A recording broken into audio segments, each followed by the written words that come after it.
Thank you, everybody, for being here. And good morning or good afternoon, depending on the location. So here it's 5 o'clock, and I apologize in advance if you hear some noise in the background, because now children are back from school, so maybe you can hear them.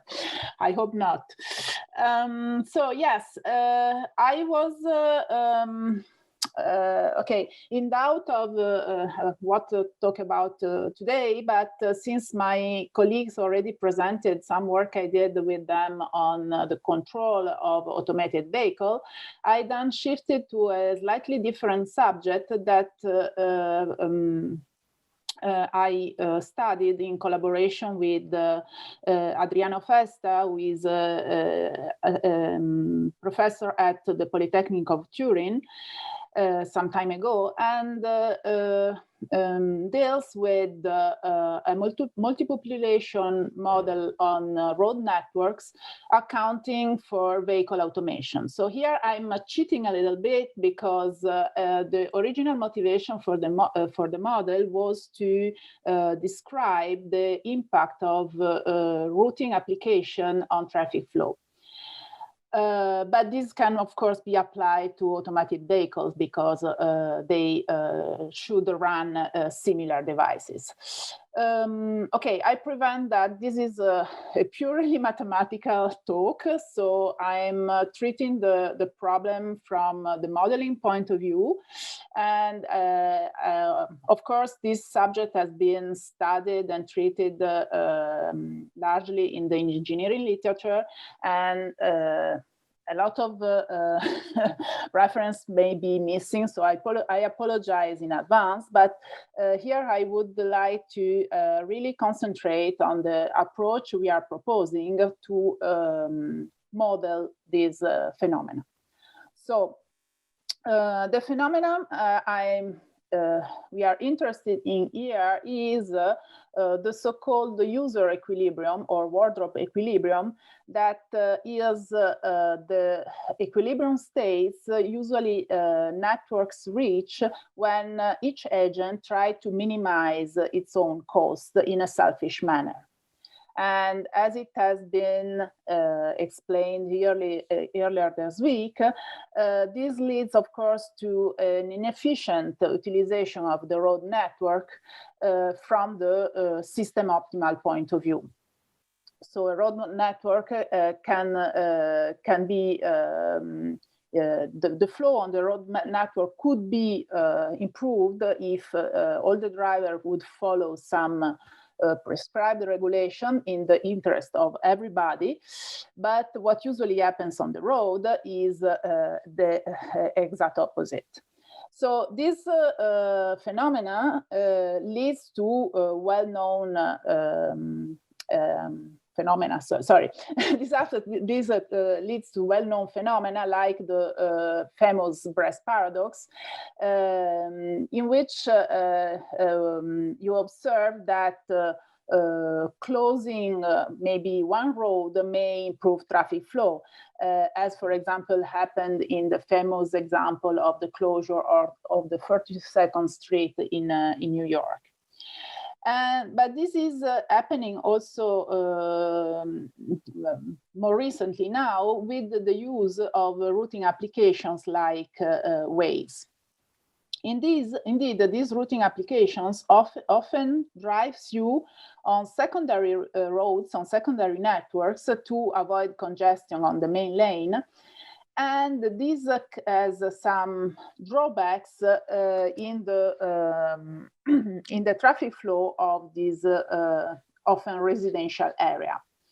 Indeed, in the recent year, this side effect of the spread of these routing devices has been testified by several actions starting from the United States, but also here in Europe, because people living in residential area close to busy axis experiment a lot of gridlock due to this redirection of traffic towards the secondary network. So here I put two examples. So one example concerning from the New York Times of 2015 concerning the district of Leonia in New Jersey that is close to New York and is affected by the traffic commuting from New Jersey to New York and back, and a French article from Le Parisien that reports similar phenomena in some neighbors of Paris, but also not only in Paris, also in smaller cities actually. So, okay, this is, I think, a well-known phenomenon nowadays. For example, I know the group of Alex Bayen has widely studied this subject, but often this is treated from a static point of view. So what I would like here is to propose a dynamic model to capture this type of phenomena. Okay, so the outline of the talk is very simple, as follows. So I will start to describe a traffic flow model on networks using macroscopic conservation laws. And then I will detail our multi-class model that takes into account the different routing behavior of different drivers. And then I will end with some numerical example illustrating the model. So, road traffic on a network can be described from a macroscopic point of view, usually using a graph made of a finite collection of directed arcs that represent each road segment and that are connected at nodes that are the road junction. So each segment represents a direction of a road. Of course, if you have a bidirectional road, you have to consider two segments. And on this, you can put your favorite macroscopic model in the following way. So on each arc of the network, you use some PDE model, partial differential equation model, that describes the evolution of traffic in space and time. For example, here we will consider the classical LWR model that you know and you have seen many, many times in these weeks, that consists of on the conservation of mass, namely, it is a partial differential equation involving the density of cars, rho, that depends on time and space, and the flux function f of rho that is defined by the product of the density and the mean speed, in which the mean speed is assumed to be a function of the density only. So we come up with this scalar conservation law in one space dimension.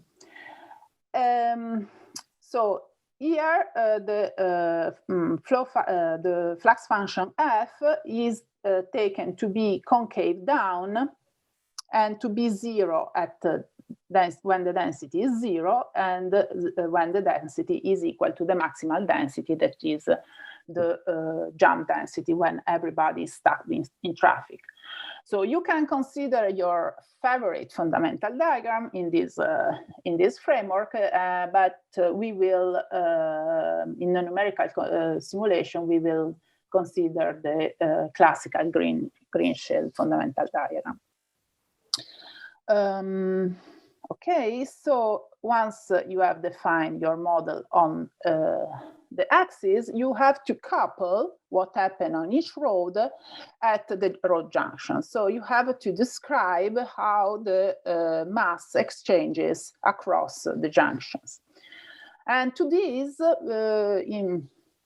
we usually start from the so-called Riemann problem that consists of, defining a conservation law on each incoming and outgoing road. Here, the index L denotes one of the road of interest by this junction, and with an initial condition that is constant on the whole road.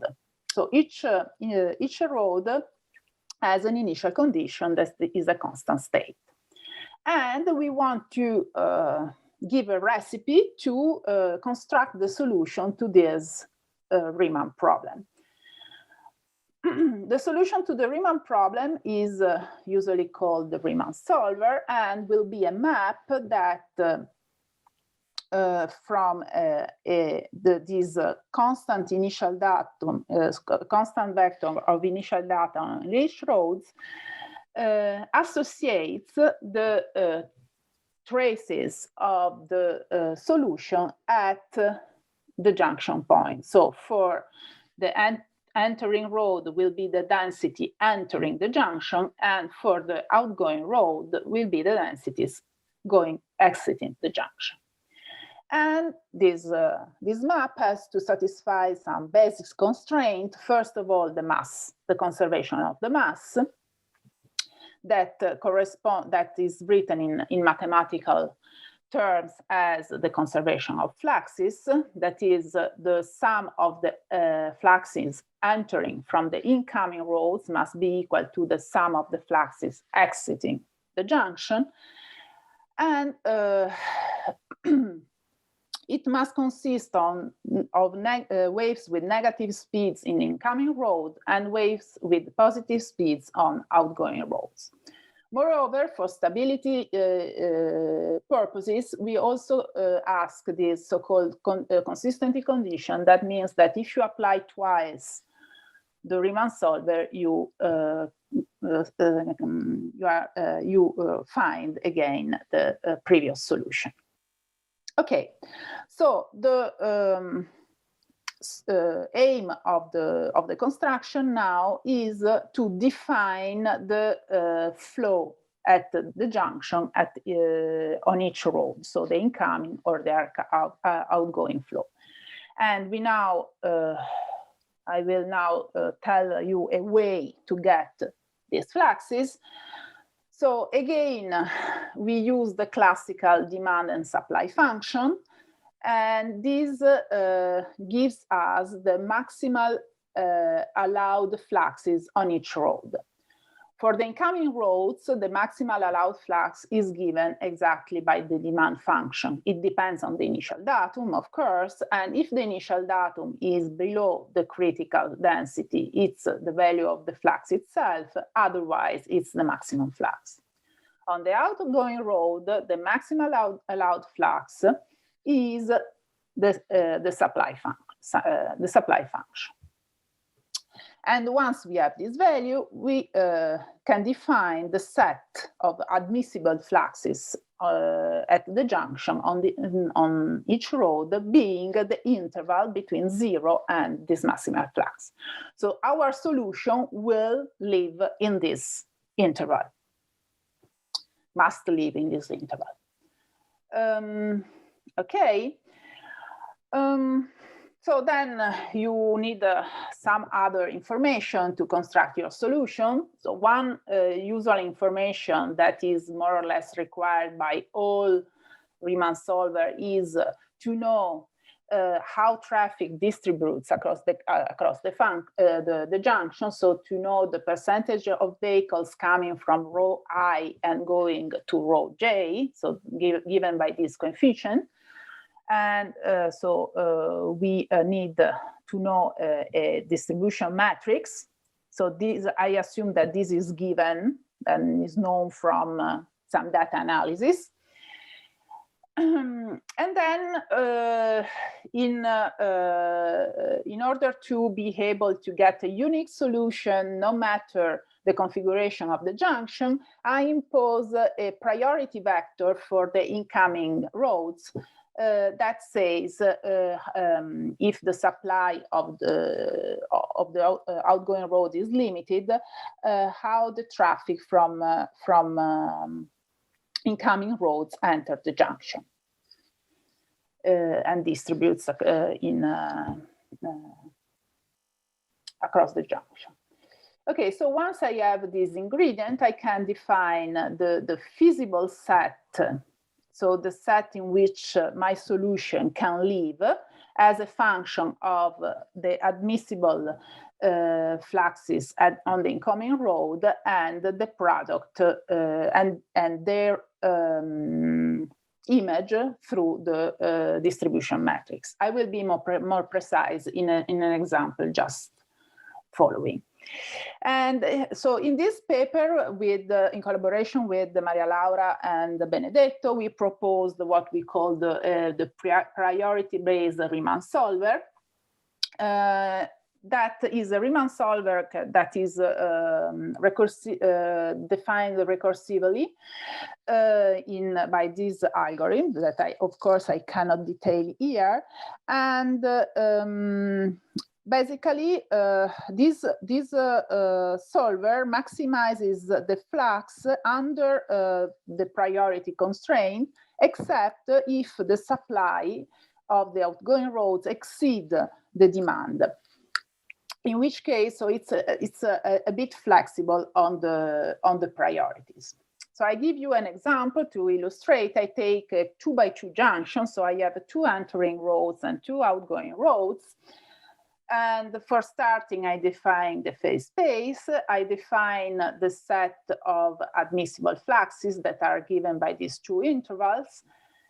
And so these are the demands of my incoming roads. These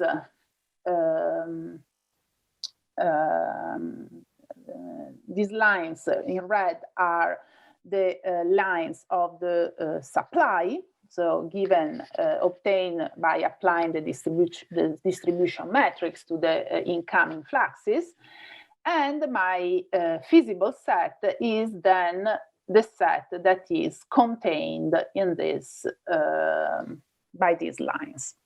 So my solution has to live here. And of course, I will try to maximize the flux, but assuming a priority vector. So we have different cases that can occur here, so a couple of cases. The first case in which my priority line intersects the one of the supply line inside, so on the boundary of my feasible set. In this case, my solution is given by this intersection, is this point here. So my fluxes at the junction will be given by the coordinates of this point here. Another case is when the priority line intersects the supply outside the feasible set, that is this one here. In this case, I cannot take, of course, this point because it's not admissible. And I move along this supply until I reach the feasible set. And I take this point as the solution. Okay, so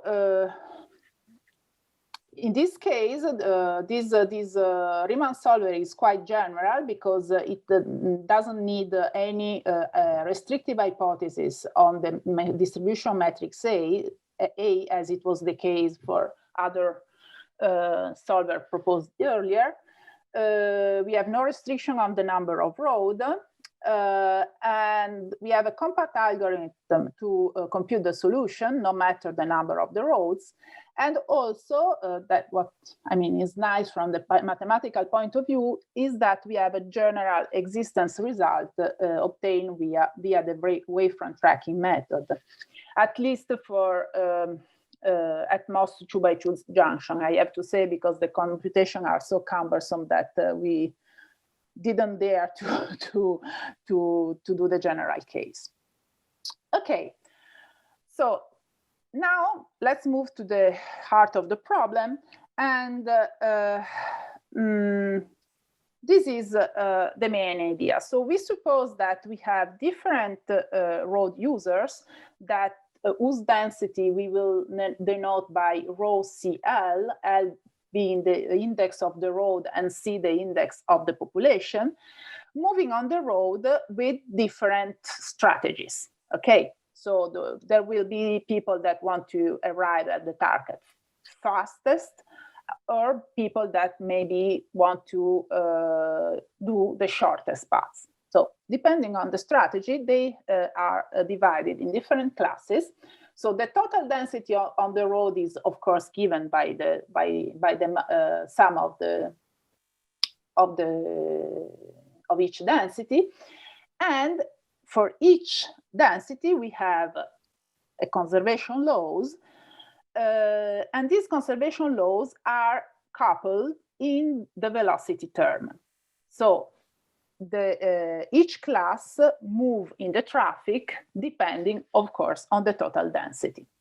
And here we are assuming that all the classes move with the same speed law. So it's not really a multi-class model in which the speed can be different, like, for example, if we have a car and tracks. Here we are considering that more or less each class is composed by the same type of vehicle moving with the same characteristics.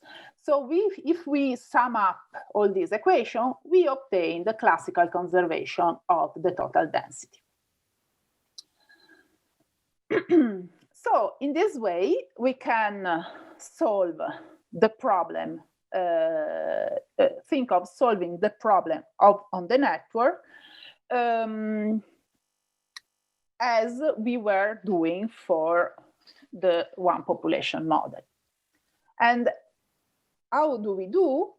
So let's, for the moment, suppose that we know the distribution matrix at the junction for each class. So given a junction, we know how each class distributes along the incoming and outgoing road. So this is this metric AC. From this matrices, we construct a total matrix, distribution matrix for the total density in this way, taking the averaged sum of this coefficient, weighted by the single class densities.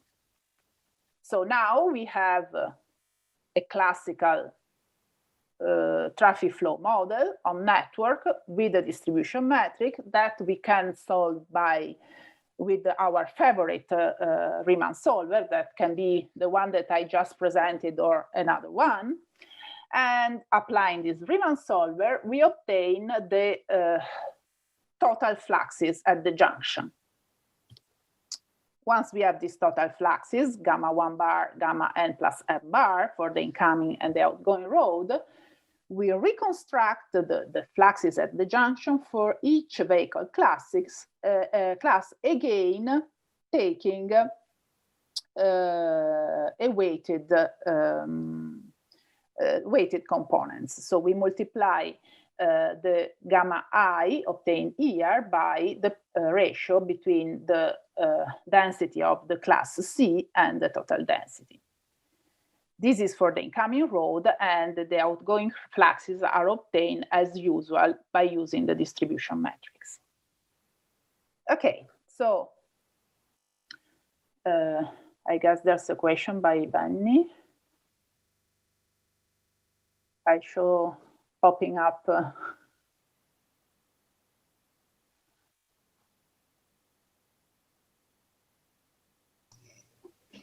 Yeah, on this slide, so this is a key modeling step, right? So it seems to me that if you have two kinds of vehicles, red and blue cars, right, and they have different preferences at a split where they want to go, that the junction geometry might actually play a key role so if the red cars can block the blue cars or not, for example. So simple example, all the red cars want to go north, all the blue cars want to go south, but one of the outroads is congested or blocked, the other one is not, right? So then the question is, can the blue cars still go south because they split before and can sort each other by the lanes, or is it FIFO type of principle that the red cars block the blue cars? So this assumption here in equation 1, right, where you do that approach that you first calculate a sort of a total flux matrix, which road geometry would that reflect? I believe we are not taking care of this situation. We are just assuming that everybody can pass. Yeah, you are I'm going to definitely ask our right. audience to please hold the questions until the end, because there's not going to be much time later. So. Okay, fine. I mean, I don't want to take time from the main presentation, if you don't mind. We can go back. We can go back to it. Okay. Sorry, Paola, go ahead. Mm-hmm. Okay. So now the point is how to construct this partial distribution matrix. That is the key point of the model, of course, because what I told up to now is not new. It's rather classical. So. We are assuming that so drivers have some target here called tie of C, so different target for different population possibly, and they try to minimize some cost to this target. So we introduce the so-called value function UCL of y, that basically is the minimum distance from the point y to a point of the target, and we take so the minimum distance from the target, and the distance here takes into account the cost for the driver to get to the target, that is expressed by this function G of C, that is the running cost. So in principle, the running cost will be different for each class. So there is the index C for that. Could depend on the space and the time, so it could vary in space and time, and depends on the total density that is on the road. Okay? And okay, this problem, and it's rather classical, is this value function is indeed the viscosity solution of this type of Eikonal equation that is defined on the network with these coupling conditions, simply saying that the cost at the end of the road is equal to the cost at the beginning of the next road at the junctions. And it's a 0 at the target. So these Eikonal or Hamilton-Jacobi equations of a network have been recently studied analytically and also numerically by Camilli and collaborators. And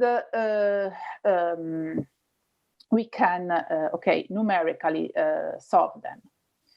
And once we have solved the equation, we for each junction we look at the set of the roads that minimize the cost to the target, and we define the distribution matrix for the class C as follows.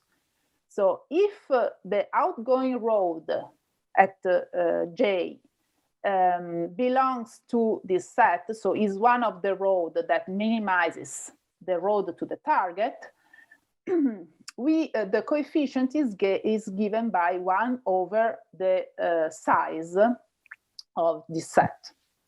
Meaning that if we have two paths that have the same cost, we are assuming that the drivers distribute it equally among these two paths. This is also to avoid some oscillations. And otherwise, the coefficient is 0 because the drivers will not take longer road, longer path, longer in a wide sense, not only in the sense of the distance, the classical distance. So now we can discretize the system. The discretization of the system is rather classical. So for the conservation law, we use an adapted Godunov scheme, adapted for in the sense that we have to decline it for every class by weighting the classical Godunov scheme for the total density. And the Eikonal equation is simply discretized and solved backward here, okay? And of course, all the conditions as the junction are reconstructed in the discretized way, as I explained just now. So you have to define the distribution matrix for all classes and construct the global distribution matrix, solve the solver at the junction, and defining the flux. Okay, and subject to classical initial condition for the density and boundary conditions for the value function. So in the numerical simulation, we will assume also that once people arrive to the target, will exit the system, the network, so that's not creating further congestion. Okay, so to finish, I show you a couple of examples of how the model works. And to start with, we treat a very, very simple example that was suggested in a paper by Tai, Laurent Broutry, and Bayen in 2016, that is probably a size of the LA network that you know, I don't know, but you know. So we assume that these are a main road that can be very charged with traffic, and two secondary paths that people can take to avoid the congestion. And okay, so we assume that we have two populations. The population number one just want to go straight to do the shortest path in terms of travel distance. And the other population wants to minimize the travel time. So the cost function here, the running cost, will be equal to the speed. As the speed law, we take the standard linear decreasing function 1 minus rho, and we start with an initial condition. So on the first road here, constant initial condition equal to 0.9, and we assume that we have a percentage of these drivers that follows the first strategy, and the percentage of these drivers and the other part of the drivers that follow the second strategy. So taking, for example, P equal to 0.5, so half of people just driving straight and half of the people using the routing app, we see that at the beginning they go straight on the road, and then the population using the routing app starts using the secondary network, as you see. So of course, the model works, and we can do some further analysis, taking different penetration rates of routed vehicles. So in the picture on the left, we see the curve of the total travel time for the first population, so the non-routed drivers, and for the second population, the routed drivers, for different penetration rates. So when all the drivers are non-routed, of course, the total travel time of the other population is 0 because they don't exist. But what is interesting is the total travel time of the total of the total population, so of all the drivers, because it shows that if everybody is using the routing app, actually the total travel time is much worse than if only half of the driver is using the routing app, thus confirming that the user equilibrium is far from the system optimum. We also looked at the total travel time on the different roads. So the blue line is the total travel time on the main road. So it's decreasing at the beginning and then increasing again with when the penetration rate increase. And of course, the one on the secondary network can only increase.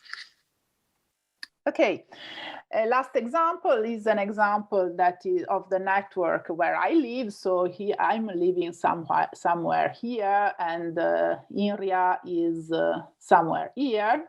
So we are on the hills behind Antibes, not far from Nice. And this is indeed a very congested area in normal times, not now, because there is a lot of people commuting from Nice coming here through the highway. So here is the highway, and coming for working here in Sophia Antipolis.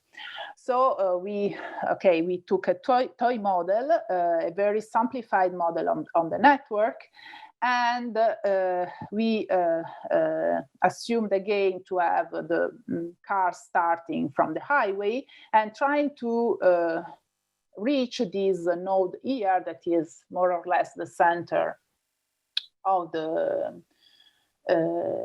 of Sophia Antipolis, using the two different strategies again. And of course, you see that the non-informed driver goes straight to the shortest path, while the informed one take other routes, trying to avoid this congested area indeed. So, okay, nothing spectacular, just confirming what we wanted to model, and indeed it works. So these results were, published in the CDC proceedings last year. And to conclude, here we have a multi-population model accounting for routing choices, which can be applied to any Riemann solver at the junction. That solves the Eikonal equations on networks.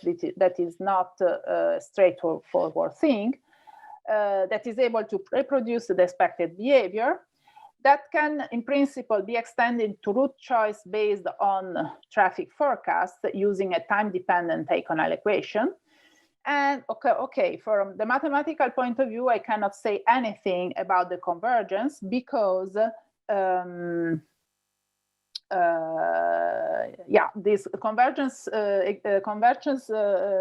results for networks are quite hard to obtain and are usually obtained through the wavefront tracking method, not via finite volume approximation. And I wanted just to conclude by citing a related reference, close related reference, but that is very theoretical and does not adapt it for a presentation here, but that solves a similar problem with an Hamilton-Jacobi approach and some buffer at the junction. And I guess I must stop here. Thank you very much.